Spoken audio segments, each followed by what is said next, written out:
All right, so welcome back. This is Three Jags in a Lab. What are we on, episode 4? Yeah. Time flies when you're having fun. So today, big news is California just legalized hemp really across the board for food and nutraceuticals. We're going to get into that bill. We're going to kind of break it down, talk about what this means for the industry.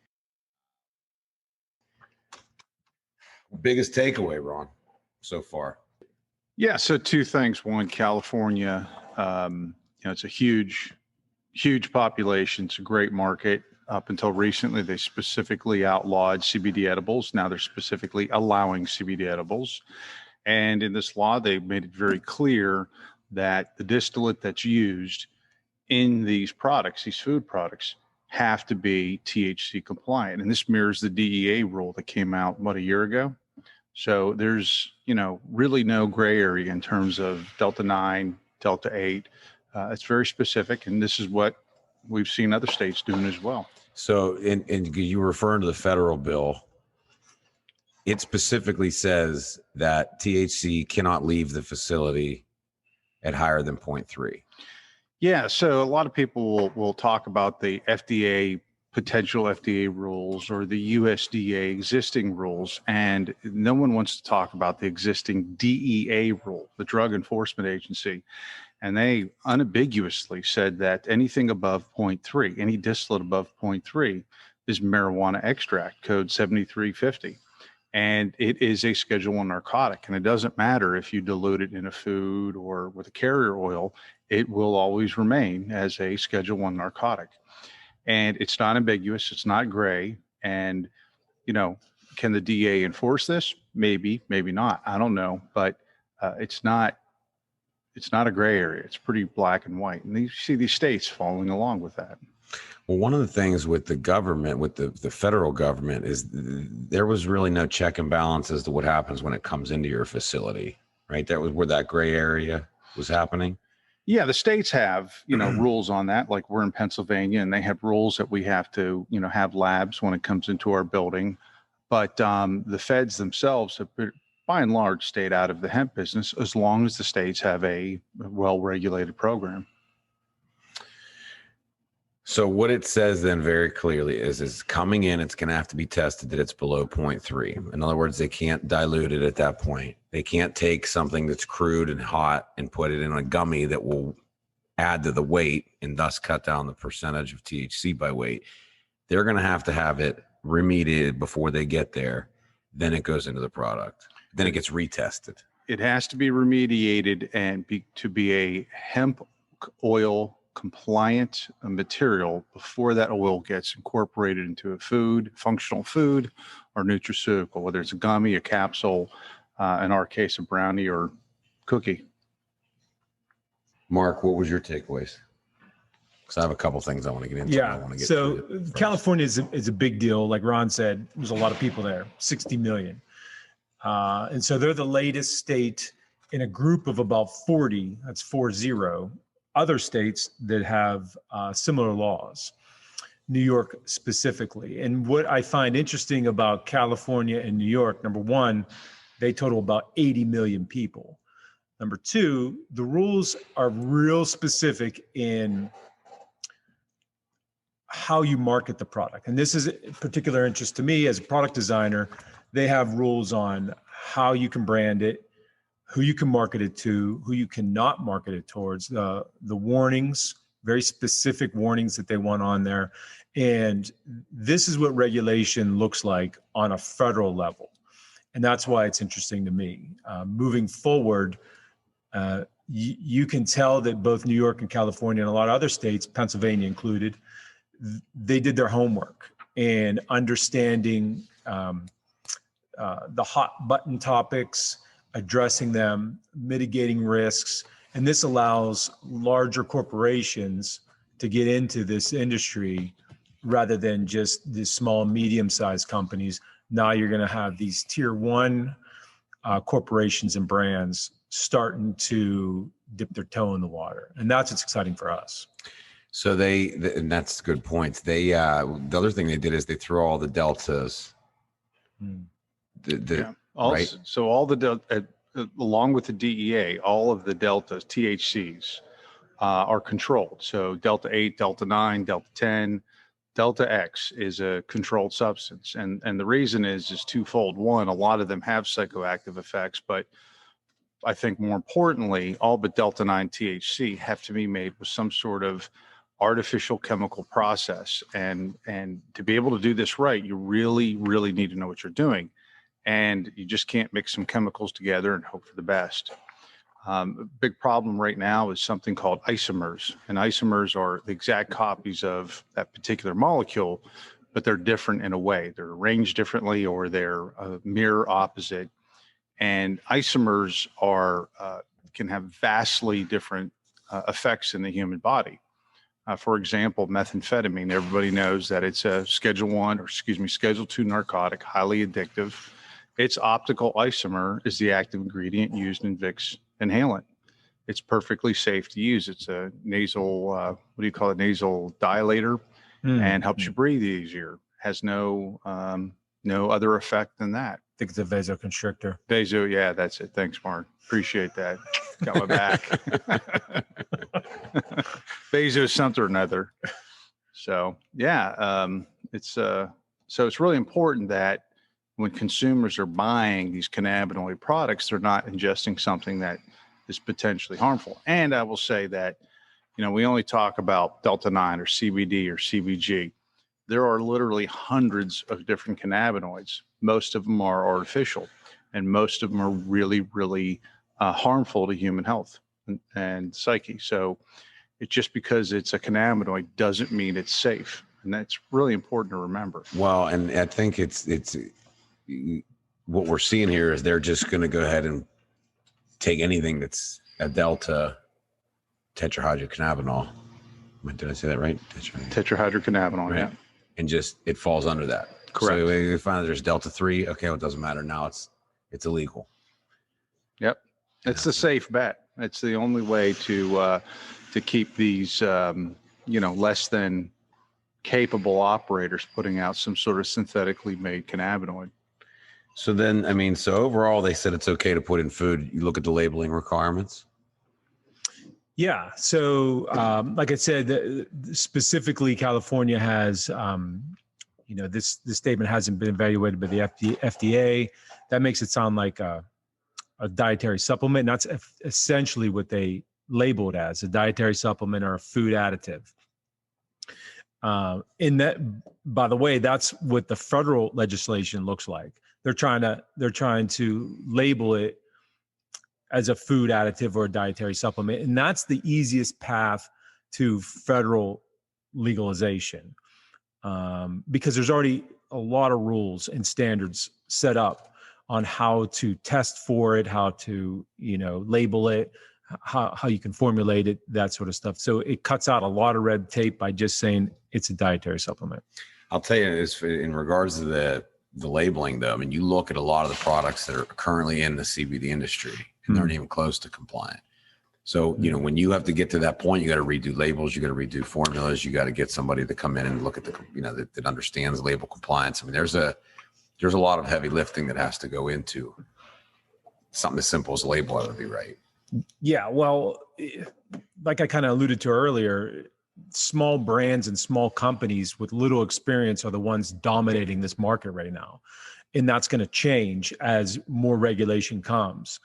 Every time we review a potential new customer label, we're appalled. Not every time, but oftentimes, and we let them know in a kind way, because they didn't know. And what's dangerous when you get into this business of consumables, any type of consumables, is what you don't know, because you don't know. You don't know what you don't know.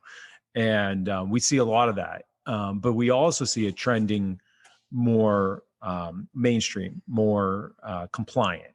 It's not there even close, but it reminds me of the dietary supplement days in like 1998, when we're like, let's just put it on the label. Pre-ephedra times. Yeah. Well, yeah, when it was still around. Right. Yeah. What I thought was interesting is that they said on or before July 1st, 2022, departments shall prepare a report to the governor and the legislature outlining the steps necessary to allow for the incorporation of hemp cannabinoids, specifically hemp cannabinoids, into the cannabis supply chain. Hmm. So the report shall include but not be limited to the incorporation of hemp cannabinoids into manufactured cannabis products and the sale of hemp products at cannabis retailers. Dan called it. We'll say that. Yep. Yeah, it's a money grab, a little bit. Well, they're cheaper coming from the hemp world, right? Same cannabinoid, a lot cheaper, And that's Iran. right? Yeah, absolutely. I mean, you've got several limitations in the marijuana industry that you just don't have in hemp. I mean, indoor grow is one. It's a huge limitation. You don't have the necessity of vertical integration like you do in marijuana. All of those add on a tremendous amount of cost and capital that the hemp industry does not have to suffer through. So these cannabinoids are they're going to be, they could be just as good, just as effective, hopefully, and but be at a far lower price point. So, and it may help them with issues like 280E and other things like that. Oh, yeah, good point. So, it'd be interesting to see how that plays out and how that would change the actual floor plan of a dispensary. And that's largely, dictated by 280E. So, That's a good point. Yep. Where do you see this putting? Let's go back to specifically the THC removal part of it. California implements this. What happens to the guys that can't get that THC level below 0.3 before it leaves the facility on the extraction side? So, you have two markets. You have the marijuana market and you have the hemp market. And, marijuana, they've been doing it for a while. They're very sophisticated, but I don't think they ever really thought about removing THC, right? They want to concentrate THC. They want to make maybe a specific ratio product, but they're not really asking those questions. Hemp industry, still by and large, is filled with people that think that they're good at science, but really aren't. And, extraction is simple. Distillation is a little more difficult. Solvent recovery is super simple. But if you want to get into THC remediation, you have to know chromatography. And that is not easy to do. So I have seen plenty of really competent scientists, but you're going to have to be good at business. You're going to have distribution. You're going to have an excellent supply chain, and you're going to have to be able to remediate, cost effectively. The other thing is that I see is there were some players that went out, bought these multi-million-dollar systems, and they're producing hundreds of liters or kilograms of remediated THC. What are you going to do with it? And to make that equipment cost effective, you have to run hundreds of kilograms at a time. And it just, the market isn't that big. I mean, when you think about how many servings 1 kilogram would make, what's 40,000 servings? What are you going to do with that? So I think it's the groups, the organizations that have found that sweet spot in cost versus batch size that are going to really succeed. They're going to do very well because they can produce at a large enough scale to be cost effective, but they're still small enough and agile enough to be able to change or deal with a new extract or make a different custom formulation. So, yeah, I think it's going to be interesting. Yeah, we have Darnell coming in a minute here as a guest, and they were in a similar situation. Yeah, and we'll have to get into that with him. But so ultimately, the only way to do it is chromatography, unless they're set up to do so.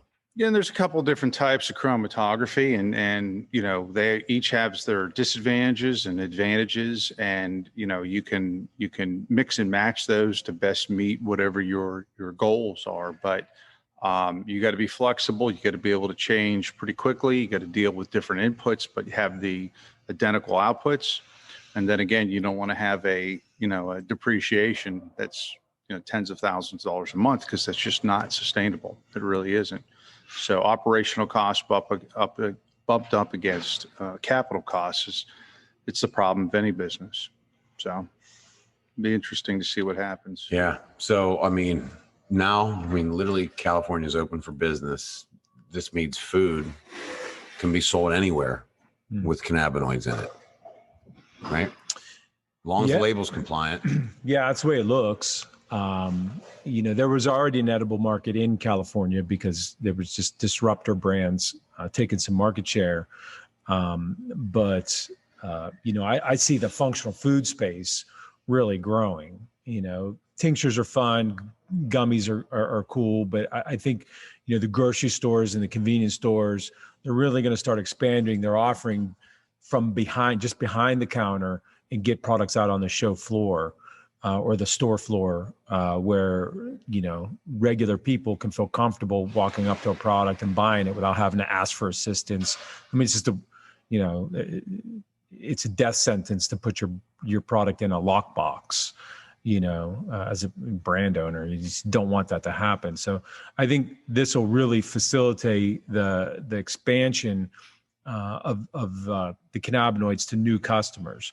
Also, what Ram was talking about, I think this really is going to push back and limit the amount of completely vertically integrated companies that are out there. It's unnecessary. There's way too much supply, which is driving the price down. And, I'm not complaining about that, but it just makes it too cumbersome to be able to do it all yourself. It's not necessary. It's just not necessary. You can dictate or specify the type of oil you want and be picky about the supplier and still hold true to all your values, and not have to sacrifice quality at all. They'll probably do it better for cheaper. Yeah. So now you did numbers on it. You said New York and Cali. That's a total of what, 60 million people? Yeah, that's about 20% of the total United States population. Just those two states. So that would alone. make those two the fifth largest economy in the world. Yeah, just between those two states. Yeah, and food's now open for business. Yeah, I think we'll be seeing a lot more people jump into food at this point. It's almost like they're not catching on though yet. I mean, as we're seeing when we go to these shows. Yeah. We did 2 white label shows in the National Association for Convenience Stores, NACS, last week, and it isn't known. There is a stigma still attached. And brands like our Hemp Bakers and a few others out there are really trying to destigmatize this and just treat it as an ingredient. Vitamin Shop is doing a good job.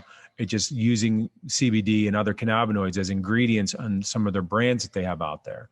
And I think you're going to have more and more brands just treat it like another ingredient rather than to build it up as this, gift from Mother Nature. And it's a whole industry. It's an ingredient. Yeah. And that's what's really going to expand this market. Yeah, it'll eventually be in every joint formula, an inflammation formula, sleep formula, you name it. But right now, like you said, everyone's seen it as an industry, and it's just, hey, you take this super pill, and hold on, we can compound that with other stuff and really target it. Yeah, sure. There's a lot of opportunities with the condition-specific formulas, including focus, concentration, sleep. Nobody's tapping this yet. Very few SKUs out there that address these issues, where various cannabinoids do an excellent job. Let me remind everybody, the reason why CBD and CBG, CBN, and others are becoming so popular is because they work. They really do work. You make the product correctly. It's not too expensive to make. It's not too expensive for the end user. Like I said, with the excess in supply, the prices are coming down. You can make a good product for normal prices, and the end user gets the results they're looking for and will come back and buy another one. That's what it's all about. That's how you make a successful product. You do want that price to come down, don't you, Mr. Discount? No comment. That's an inside joke. Mr. Discount, we call him here at Hemp Synergistics. You call Colton, you're going to get a good price. You call Mark, you get a way better price. You call Mark. Way better. Well, even when we started, like in 2019, prices were double what they are now. Yeah. Oh, or more. What was the price of distillate whenever we first started? So we first started $8,500. It was 8,500. Tea-free was 8,500 to 10,000 a kilo. Ooh. Yeah, and we bought our first gram sample at, I want to say it was $1,000 a gram. Worked out to $1 million a kilogram. Yeah. And we were just doing some R&D on it, and but now it's 1,400 a kilo, maybe. So it's come way down, and there's still thousands of kilograms of distillate out there, and what people fail to realize is 1 kilogram makes 40,000 doses. It's you need a couple hundred kilos to feed the entirety of the United States for months. So yeah, a lot of people got in there, thought they were going to become overnight millionaires, and they're sitting on top of these multi-million-dollar systems, and they can make as much distillate as they want, still can't sell it. Mm-hmm. It doesn't matter how cheap you can make it. Well, I mean, so what do you see? I mean, the industry is going to level out, regulate, right? And probably what's going to happen is you're going to have, I'd assume they start cracking down on the hot distillate. No, I don't think so. I don't think the DEA, even the state drug diversion, I don't think they really care. I don't think they have time. I mean, I can't interpret what they're going to do, but they got, bigger fish to fry. But what's going to happen is, like Mark was saying, the future of this industry isn't at my CBDstore.com. I don't know if that's really a real place or not. Forgive me if it is, but the future of cannabinoids is in the Walgreens and the CVS and the Walmarts. And I can tell you right now, they will not take a single capsule or gummy or tincture and from a company that doesn't know what they're doing. And if they start with hot product, they're not going to accept. They're going to demand to see, and we've seen it, what are the original lab reports on that? Not only where's your Delta 9 THC, where's your Delta 8, what's your total cannabinoid mix? Do you have more than one cannabinoid other than CBD? They want to make sure it's a distillate, not an isolate, and they want to make sure it's T compliant, and they want to make sure that whoever did that work has the right accreditations, GMP, 21 CFR 111. So the people that are making it outside of that are going to find a even more limited market in the future. Yeah. So one of the things I saw in the California bill, and correct me if I'm wrong, Ron, is that they specifically do not allow cannabinoids that were achieved through a synthetic process. correct. And I don't know how you can make CBD isolate without using some sort of synthetic process. Yeah, so that's still, and there are actually groups that are trying to identify what that means, synthetic. And there's actually, last time I talked to Darwin, I believe there's 4 different definitions of synthetic. That's the Spock of cannabis. Oh yeah, he's a great resource. But so I'm not really, prepared, but I like New York said if it's above 95% CBD, it's an isolate and can't be used. Was it 95% or? They do define what an isolate is, but I don't think they say you can't use it. I don't know. Yeah, but they do define it. Yeah. And, I bring it up because in the supplement world, you can't use 100% or 99%. It's very odd to be able to use that, especially if that ingredient is in a pharmaceutical. And I know we preach this all the time, but GW Pharmaceutical, Epidiolex, they use CBD isolate. You can't have an ingredient that's in a pharmaceutical drug and a dietary supplement or a food ever. You can't have them exist at the same time. And the joke is that's why they don't make Viagra protein bars. You just can't do it. It's one or the other. With aspirin is a good example, right?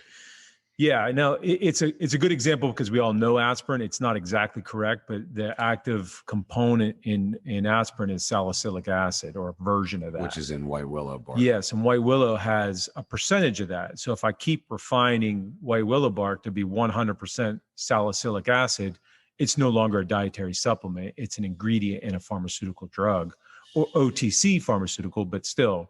And you can't do that. There's other examples like mucuniprines and L-Dopa.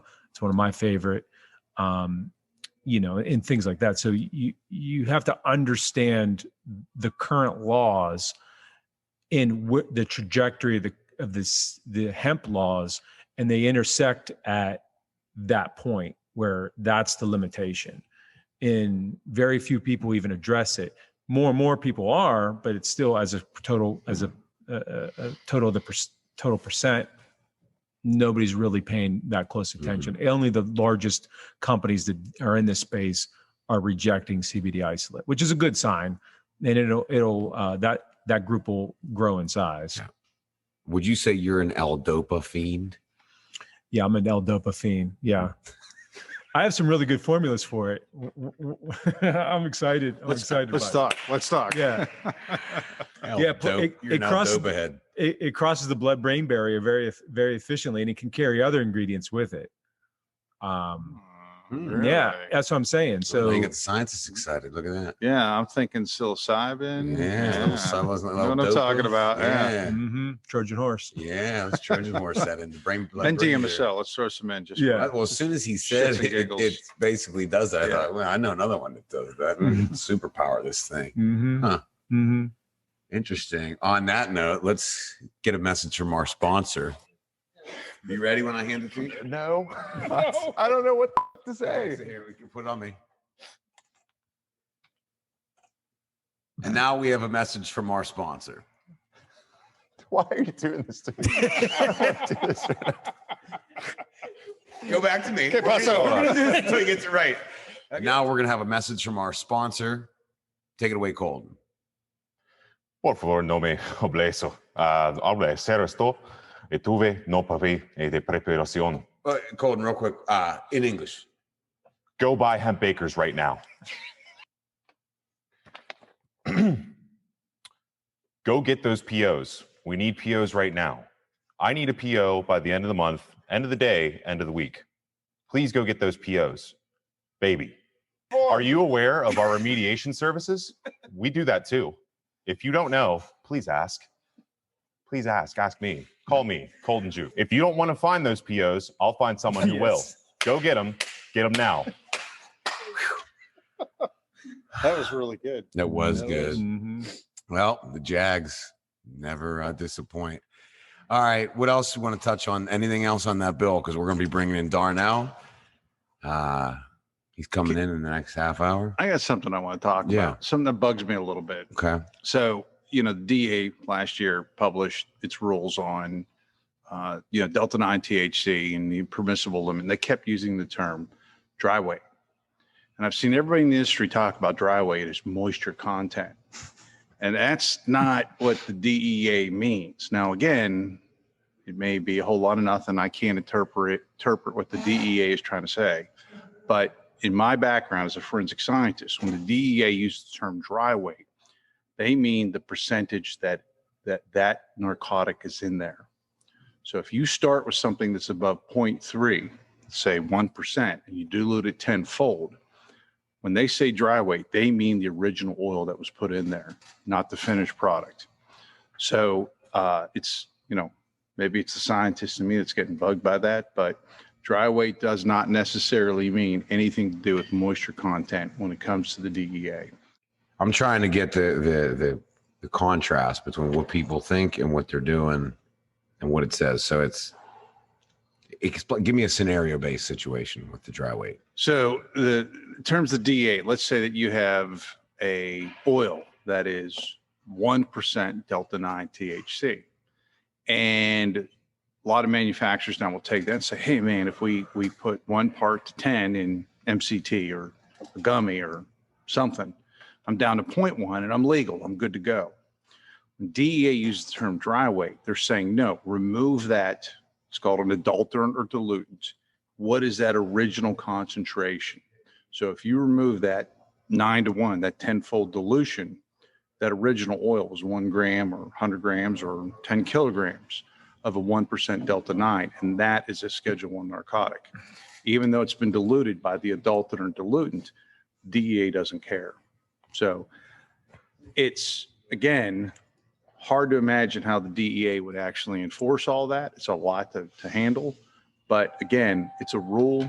And I think the larger manufacturers, larger retailers are going to pay close attention to that. Well, as far as, go ahead.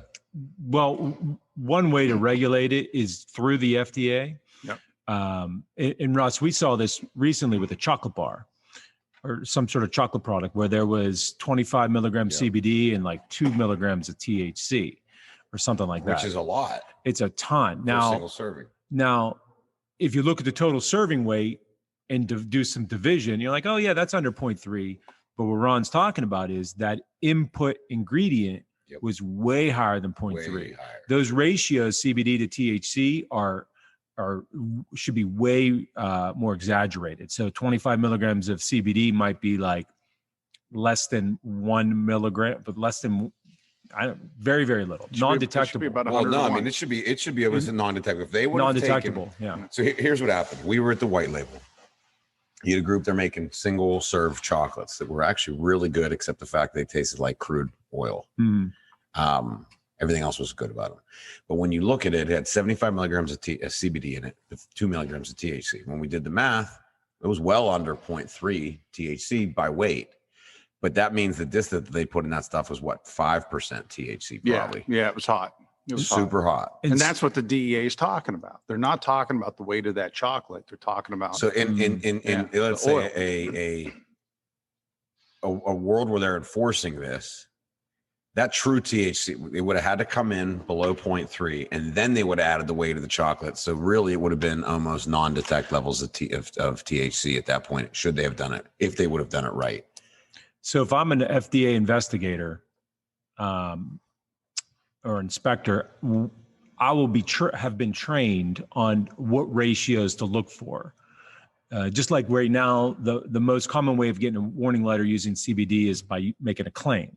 And they're trained to look for these claims. Moving forward, once there's federal regulation, they'll be trained and look for these ratios. And even if you don't publish your ratio, like you don't mention THC, all they have to do is test it. And even though your unit weighs 57 grams, and there's only 1 milligram of THC, they'll know because there's 25 milligrams of CBD that you should have had micrograms of THC. Right, because it's ratioed in the plant naturally, right? Yeah. Once it's extracted, hemp oil will have anywhere from 2 to 5% delta-9 THC without remediation. And, that's tenfold minimum over what the legal limit is. And you can deliver enough oil to have a nice, high from hemp oil. And so there's a couple things going on. I mean, one, a lot of people don't want to get high. They want the benefits of cannabinoids and they don't want to get high. They want to fail a drug test. But I mean, let's look at the marijuana industry. They've invested hundreds of millions of dollars, maybe billions, into building these markets. And now, you have a hemp processor that paid $250 for a license can steal some of that market share. That's it's not a good way to do business. So they're two separate markets, hemp and marijuana. So you had explained it to me once, and I thought it was really well laid out. CBD is naturally in the planet. Let's just pick a number, 20%. THC is naturally in that plant at 0.3.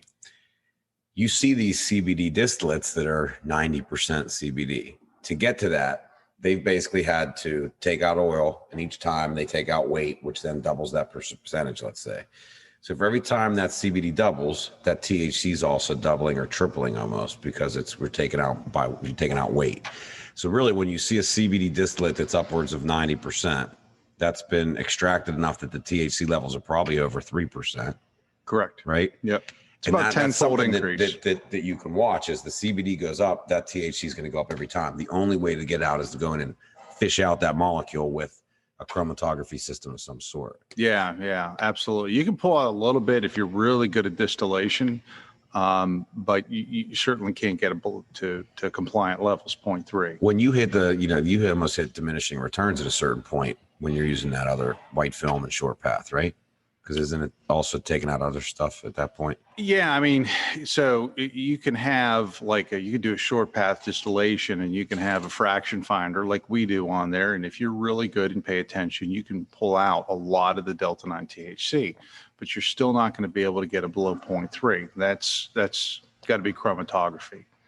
And, chromatography requires it's a separation chemistry it's pretty complicated. I mean, it's not that it can't be learned, but you just can't be a marijuana enthusiast or a hemp enthusiast and figure it out with a couple hours of training. Not going to happen in the instruction manual.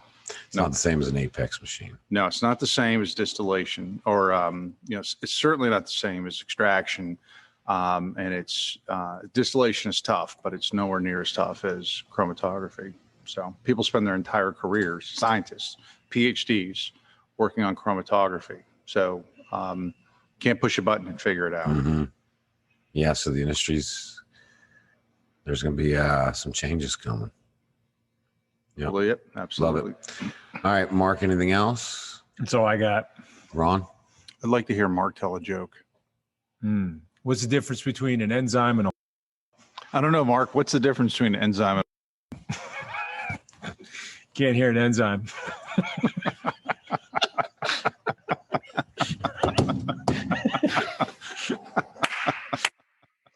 Oh, that's good. Okay. All you got to do is bleep out the can't hear. Yeah, it's a good idea. Yeah. We should do unnecessary bleeping at one point. Yeah. So we just talk about something. And You could show them that video you made of me in my hunting I trip. gotta find it. I don't know. I don't know where I put it. It's on YouTube. Is it? Yeah. Oh, it's hysterical. You posted on. Didn't you post it? Yeah, you posted. I had to probably to send it to you. Yeah. Cool. Nice work. All right, Colton. So you get it now. Hold on, for the sake of it. Look, I got ideas. Can you give me a day and I'll come back with the best damn.